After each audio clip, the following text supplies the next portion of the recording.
Good morning दोस्तों, सृष्टि live के YouTube channel में आप सभी का स्वागत है। मैं प्रमोद आप लोगों को हिंदी के बारे में बताऊंगा। सबसे पहले हमने देखा था वर्ण। वर्ण क्या होता है, वर्ण के प्रकार क्या होते हैं, और आगे हम देखेंगे शब्द। तो शब्द शब्द की परिभाषा देखने से पहले यदि आप हमारे वीडियो पे नए हैं, हमारे चैनल को सब्सक्राइब करें, वीडियो को लाइक करें और शेयर करना ना भूलें। दोस्तों देखिए, शब्द किसे कहते हैं, तो वर्णों के समूह को शब्द कहते हैं। वर्णों के समूह को शब्द कहते हैं, या वर्णों के सार्थक समूह को शब्द कहते हैं, या वर्णों के मिलाने से शब्द का निर्माण होता है। वर्णों के मिलाने से शब्द का निर्माण होता है। या अब देखेंगे दोस्तों, जैसे जैसे जैसे होता है घर हो गया, मोहन हो गया, सोहन हो गया, कुर्सी, मेज इत्यादि। आगे हम देखेंगे शब्द के प्रकार। शब्द के प्रकार मुख्य रूप से शब्द होते हैं दो प्रकार के। एक होता है सार्थक शब्द और दूसरा होता है निरर्थक शब्द।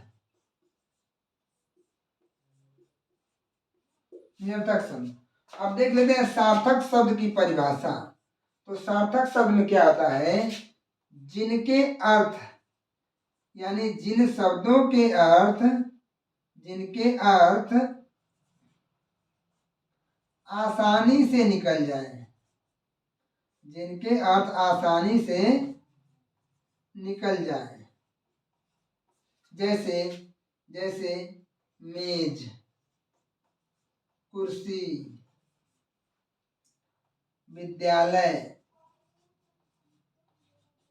गांव, यानी जिनके अर्थ आसानी से निकल जाए उन्हें सार्थक शब्द कहते हैं। आइए दोस्तों बढ़ चलते हैं निरर्थक शब्द की तरफ। किसे कहेंगे निरर्थक शब्द? निरर्थक शब्द का मतलब शब्द से ही पता चलता है कि जिनका कोई अर्थ ना हो, यानी जिन शब्दों के कोई अर्थ नहीं होते हैं उन्हें निरर्थक शब्द कहते हैं। तो दोस्तों एक बात और ध्यान देंगे, जिनका कोई अर्थ नहीं होता है वो तो हो गए निरर्थक, लेकिन इनको किसी वाक्य के प्रयोग में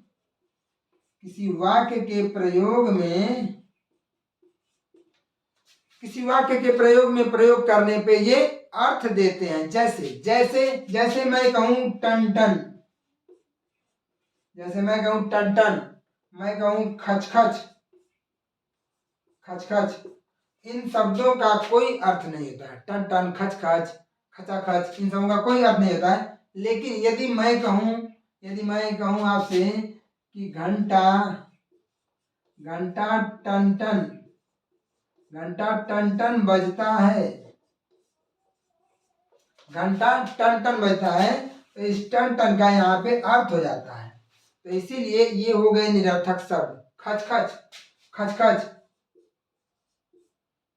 जैसे मैं बनूं खच में, अभी इसका आप बनाएंगे तो ये बनेगा जैसे मशीन खच चलती है,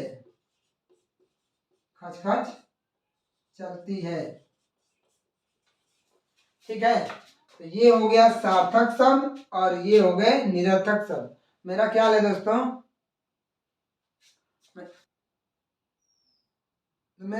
दोस्तों, आप लोगों को सार्थक शब्द और निरर्थक शब्द की परिभाषा का पता चल गया होगा। दोस्तों अब हम आगे देखेंगे रचना या बनावट के आधार पे शब्दों के भेद।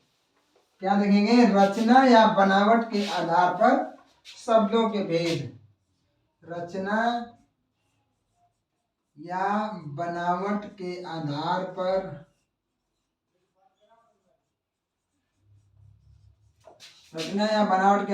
शब्दों के भेद। तो दोस्तों रचना या बनावट के आधार पर शब्द होते हैं तीन प्रकार के। तीन प्रकार के शब्द होते हैं। क्यों? रचना या बनावट के आधार पर शब्द होते हैं तीन प्रकार के। अब हम देखेंगे वो तीन प्रकार कौन कौन है दोस्तों, ध्यान दीजिएगा। सबसे पहले हम देखेंगे रूढ़ शब्द।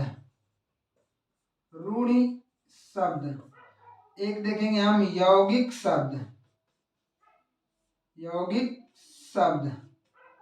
और एक देखेंगे योग रूढ़ शब्द। योग रूढ़ शब्द। अब देखिए रूढ़ शब्द किन्हें कहेंगे, यौगिक शब्द किन्हें कहेंगे, योग रूढ़ शब्द किन्हें कहेंगे। रूढ़ शब्द का मतलब जिनके जिनके जिनके सार्थक खंड ना हो, जिनके सार्थक खंड ना हो या जिनके खंड ना हो, या जिनके सार्थक खंड ना हो, उन्हें हम योग रूढ़ शब्द कहते हैं। जैसे नाक, कान, आँख इत्यादि, इनके खंड नहीं होंगे। यदि आप जबरदस्ती करेंगे तो खंड हो जाएगा, लेकिन बिगड़ जाएगा। चलिए देखते हैं आगे। एक होता है यौगिक शब्द। तो यौगिक शब्द की परिभाषा ये बनेगी कि दो या दो से अधिक शब्दों के मिलने से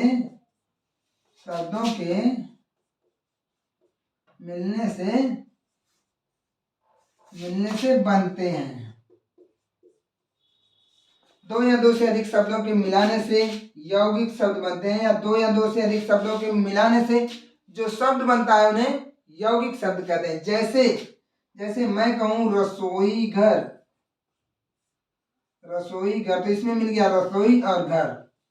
रसोई घर। विद्यालय, विद्याधन आलय मिल जाएगा। संग्रहालय, संग्रह धन आलय मिल जाएगा इत्यादि। अब हम देखेंगे योग रूढ़ शब्द। योग रूढ़ शब्द की परिभाषा देखने से पहले सबसे पहले हम ये देखना चाहेंगे कि ये भी दो शब्दों से या दो से अधिक शब्दों के मिलने से बनता है। जैसे परिभाषा बन गई कि दो या दो से अधिक शब्दों के मिलाने से शब्द यौगिक बनता है। तो ये भी दो या दो से अधिक शब्दों के मिलाने से बनता है, लेकिन ये तीसरा अर्थ भी देता है, तीसरा विशेष अर्थ देता है, तीसरा विशेष अर्थ देता है। जैसे आप लोगों ने देखा होगा बहुब्रीहि समास में वे शब्द जो तीसरा विशेष अर्थ देते हैं वे कहलाते हैं बहुब्रीहि समास। तो यहाँ पर भी हम कह सकते हैं कि बहुब्रीहि समास के सभी उदाहरण इसके अंतर्गत आ जाएंगे। जैसे लंबोदर, दशानन, त्रिनेत्र इत्यादि। जैसे लंबोदर, दुनिया में बहुत लोग लंबे लंबे पेट वाले होंगे, चाहे दुनिया में बहुत लोगों के पेट बड़े बड़े होंगे, लेकिन लंबोदर केवल भगवान गणेश को कहा जाता है, दशानन 10 मुख जिसके हैं यानी रावण, त्रिनेत्र यानी भगवान शंकर। ठीक है, बढ़ चलते हैं दोस्तों आगे। और हम आगे देखेंगे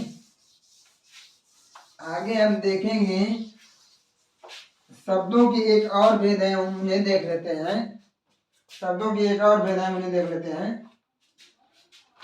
अर्थ या लक्षण के आधार पर शब्दों के भेद। अर्थ या लक्षण के आधार पर भेद।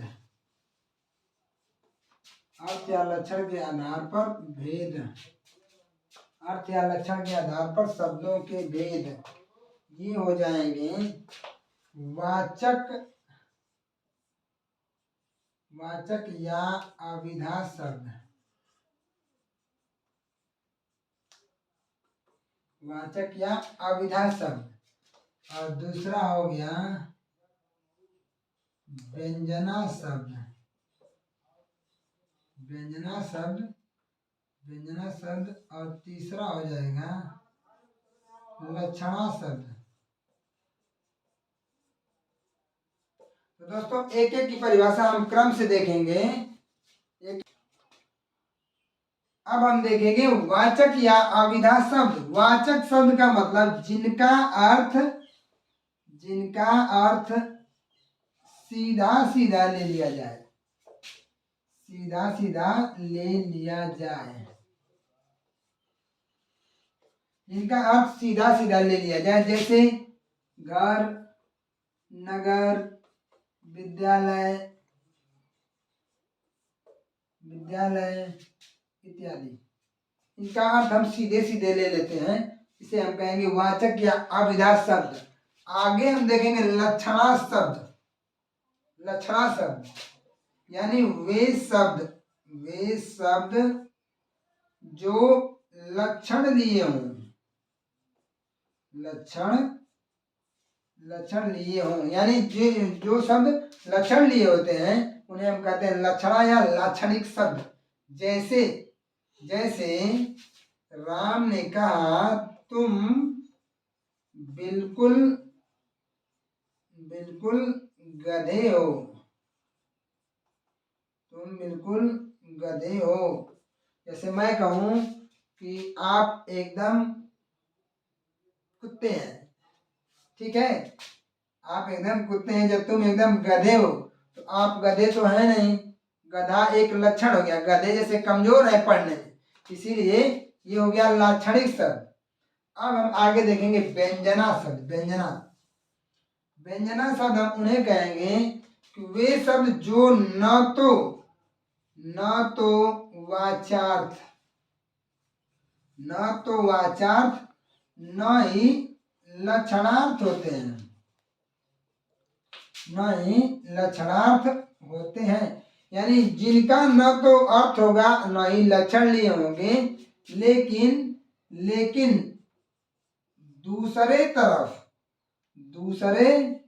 दूसरे किसी खास वजह की तरफ, किसी खास उद्देश्य के